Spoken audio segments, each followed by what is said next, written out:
We're here with Alfredo Coronado from Team Runner's Lane, and he's going to take us through some of the finer points of racing the Summer Cross Country Series at COC.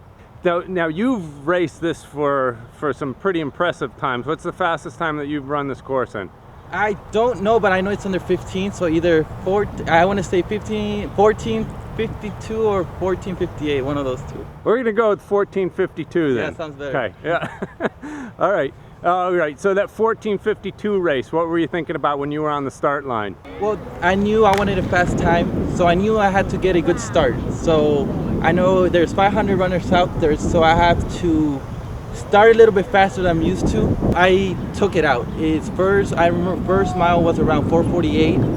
Nice. So I try to stay consistent. I know staying consistent with the hill in the middle, it's kind of hard, but it's something that I had to do. So my plan was to go 4:48. Then I knew my second mile was going to be either from 5 to 5:10. Okay. And I know the third mile is downhill, so even no matter how tired I am, I'm going to be going down that hill at a good pace. The start is pretty wide. Actually, it starts from that end on your left all the way, I want to say, to where that bench is to your right.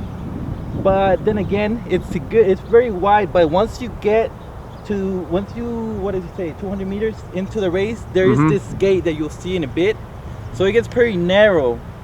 So here's the problem here. If you're going for time, you probably want to be out of the gate before anybody else. Most runners try to just cut right in, but in this situation, what I've done is just, instead of going, you probably slow down when you go in the inside. So if you want to go a little bit faster, just go through the outside. I know it's a little bit longer, but I think it'll make it worth it. All right, so everybody exits the baseball field, heads up this way, and they're going to make one of the first sharp turns, basically a 90-degree turn onto campus, following this sidewalk. And what happens the rest of the way through the campus, the first mile of the race is all over the campus. What happens up there, Alfredo? So what you have to watch out for is those sharp turns. And of course, if you're going for time, you want to PR at this course, there's 500 runners, so it gets pretty narrow, so you don't want to be stuck behind someone. So the runners exit campus now. We're just about at the mile mark. Where is the mile mark? The mile mark is straight ahead towards that tree, but before the tree. Okay. Now, how long a portion of the course is in this more scenic setting? So this trail continues for 1.5 miles, and through that 1.5 miles, there's 2 challenging hills. All right, let's go take a look at those challenging hills.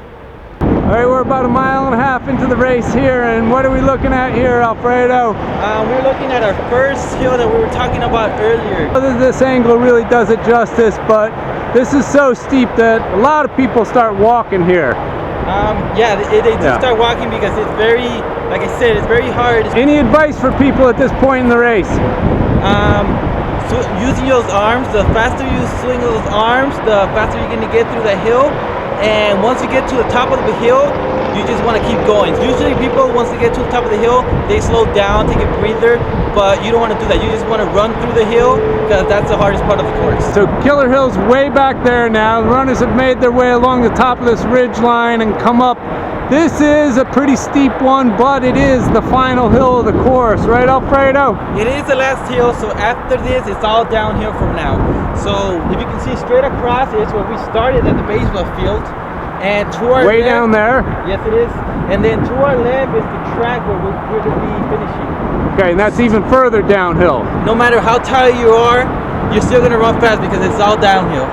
All right, so we're in the stadium. This is where the race finishes. What happens here, Alfredo? So it is the last 300 meters of the race. So we step from the course into the track. So after we step into the track, we can see the clock and we can see the finish. So at this point, it basically turns from a cross-country race to a sprint race.